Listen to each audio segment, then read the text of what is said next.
안녕하세요, 여러분. 이번 시간은 노무 제7강 노동법률 및 규정의 이해입니다. 이번 시간에는 창업과 직원 고용의 필수적인 노동법률과 규정에 대해 자세히 배워보도록 하겠습니다.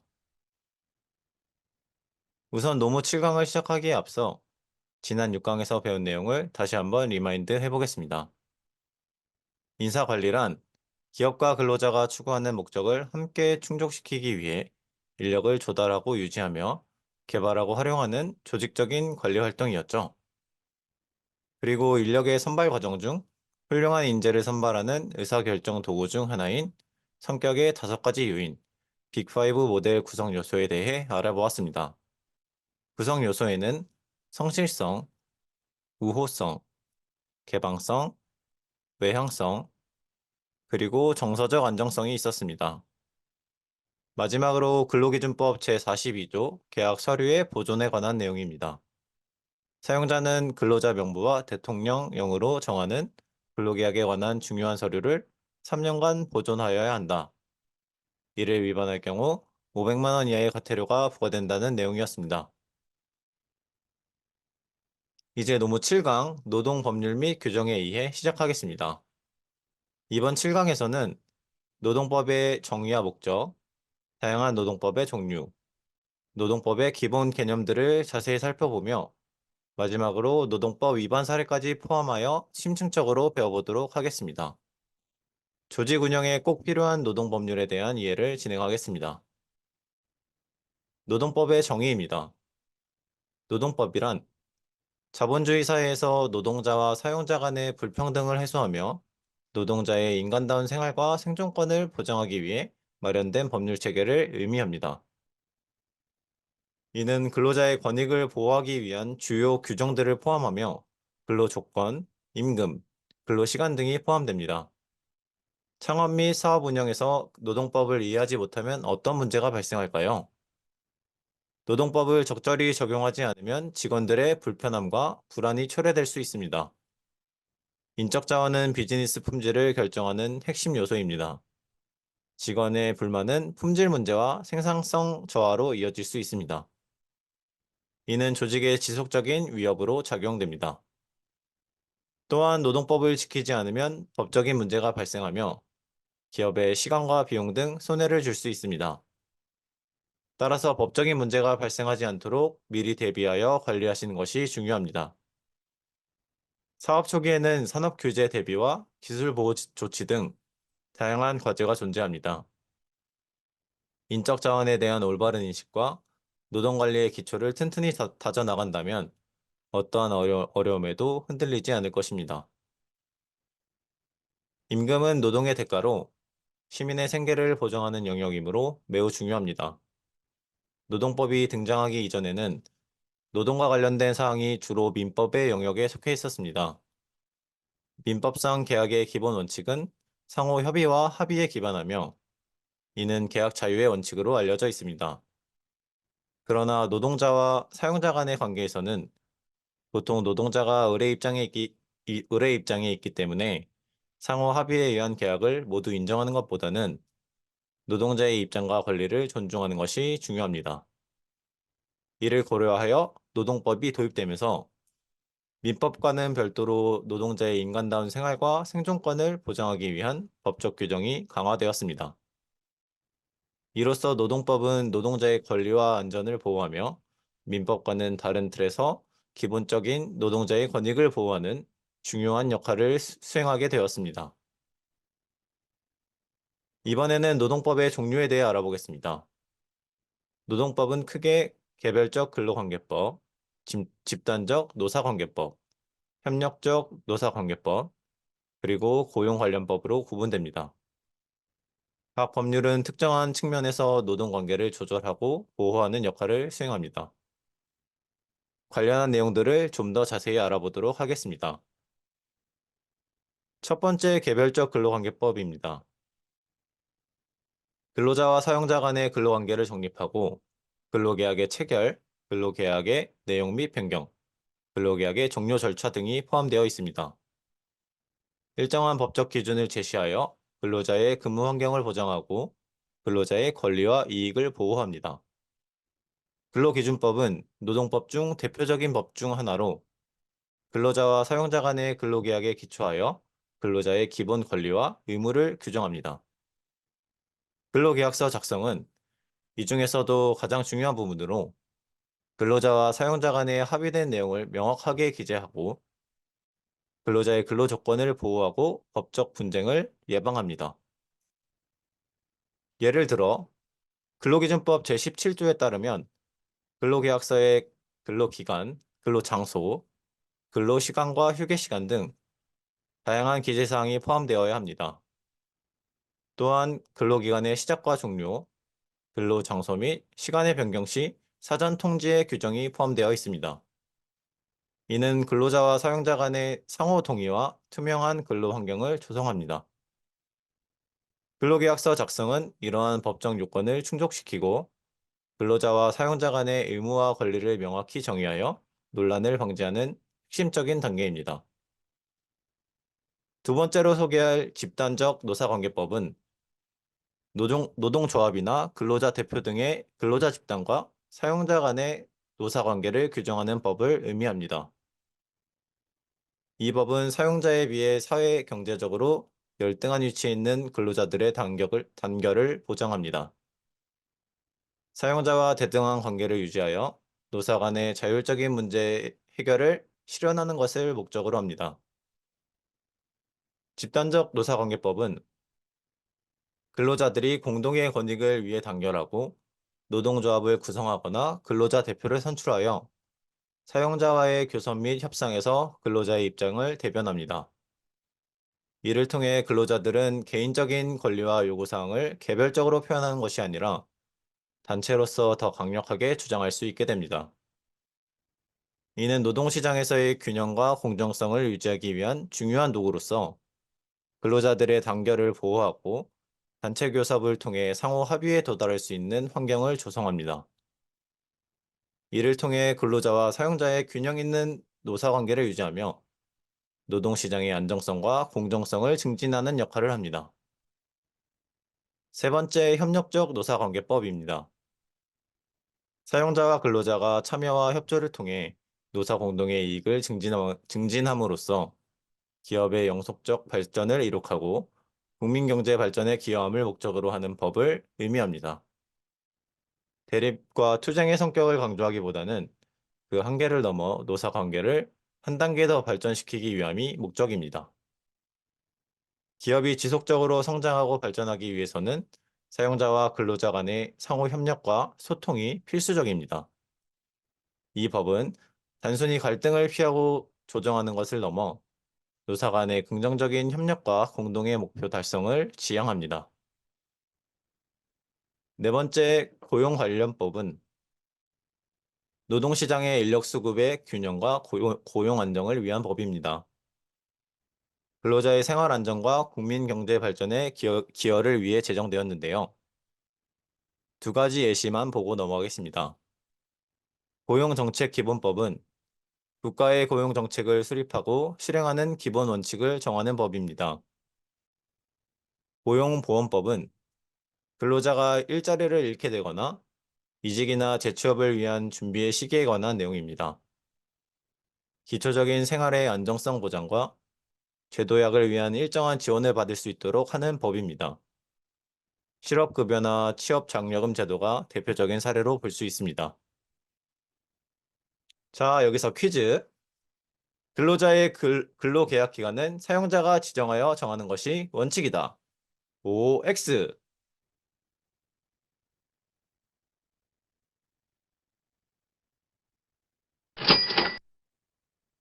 네, 정답은 X입니다. 근로계약의 기간은 근로자와 사용자가 합의하여 정하는 것이 원칙입니다. 다만 임시기간직 근로자의 고용기간은 최대 2년으로 근로자와 사용자가 임시기간직을 2년을 초과한 기간으로 합의하였다 하더라도 2년이 초과되는 시점부터는 정규직 종사자로 전환 처리됩니다. 이때부터는 정식 근로자로 인정되기 때문에 정당한 사유 없이 해고도 불가능합니다. 이는 기간제 및 단기간 근로자 보호를 위한 법률의 성격으로 법적으로도 내용이 명시되어 있습니다. 다음은 노동법의 핵심 개념인 근로기준법 위반에 대해 알아보겠습니다.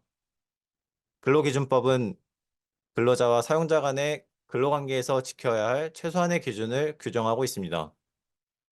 만약 근로자의 실제 근로 조건이 근로기준법에서 정한 기준과 다를 경우 근로자는 이를 근거로 회사에 손해배상을 청구할 수 있으며 근로계약을 즉시 해지할 수 있습니다.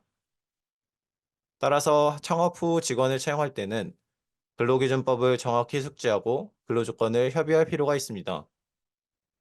이를 통해 노동법 위반을 방지하고 근로자와 원활한 관계를 유지할 수 있습니다. 다음은 근로계약입니다. 근로계약은 노동법과 밀접한 관련을 가지며 근로자와 사용자 간의 근로의 제공과 임금의 지급에 관한 계약을 말합니다.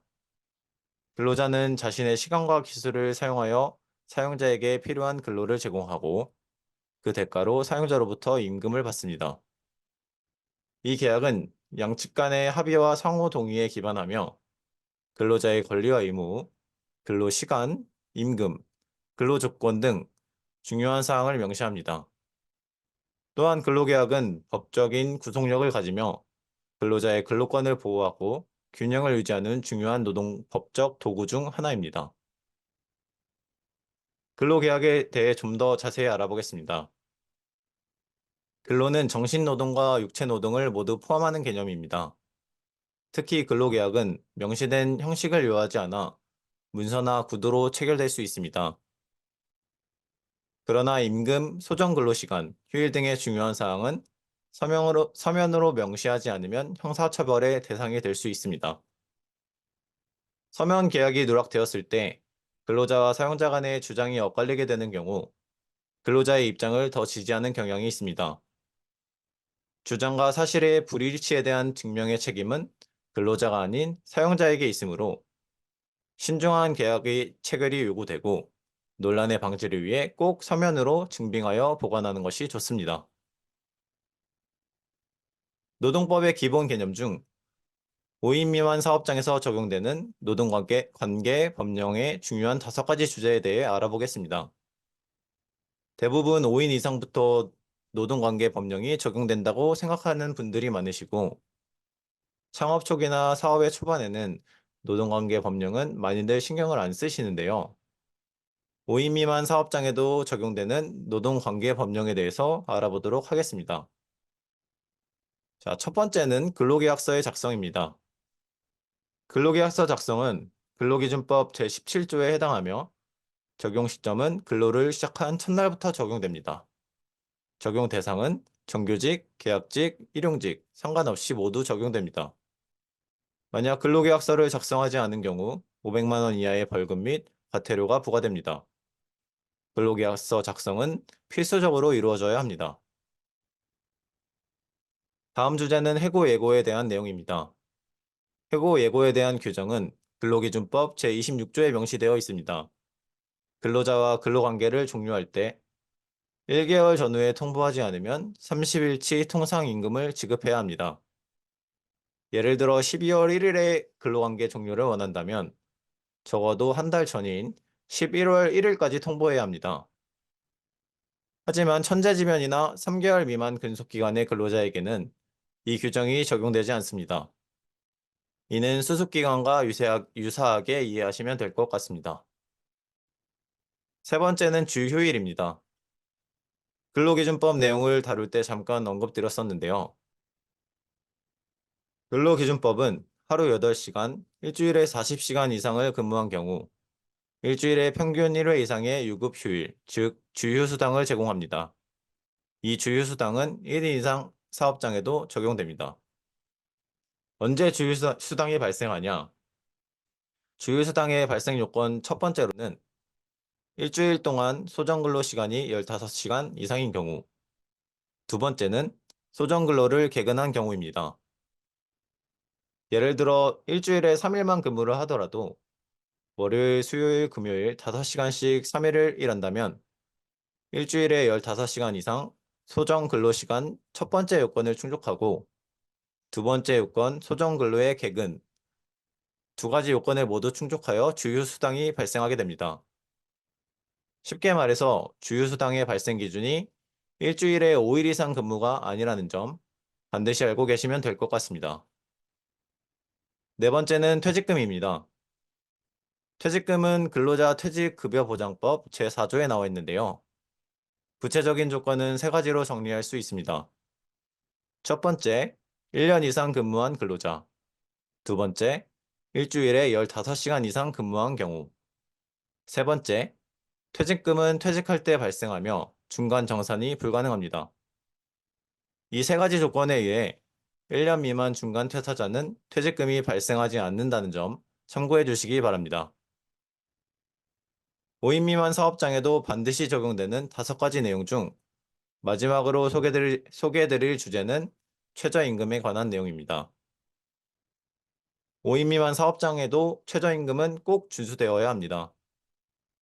편의점과 같이 대다수의 작은 사업장들도 물론 모두 해당됩니다. 경력이 없는 신입 알바생을 고용하더라도 최저임금 이상의 시급을 제공하지 않으면 문제가 발생할 수 있습니다. 비록 피고용인과 합의한 사항이며 당장에 문제가 되지 않을 수 있지만 근로기준법 위반 사항이므로 손해배상의 대상이 될 수 있습니다. 따라서 최저임금을 준수하여 운영하셔야 합니다. 자, 여기서 퀴즈입니다. 임금 체불 이후 임금의 일부 또는 전부를 지급하면 근로기준법상 처벌을 면할 수 있다, 없다. OX.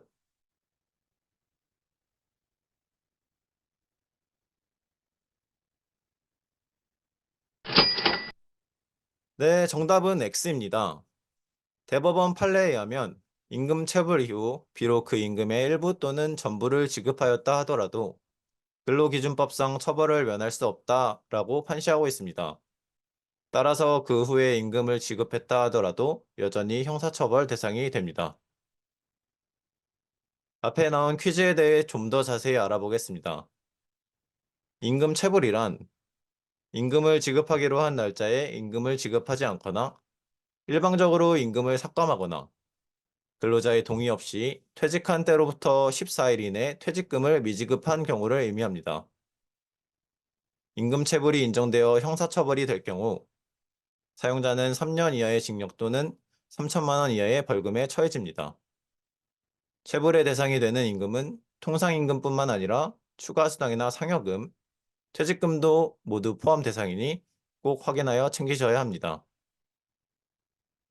임금 체불에 대한 처벌이 엄격한 이유는 무엇일까요?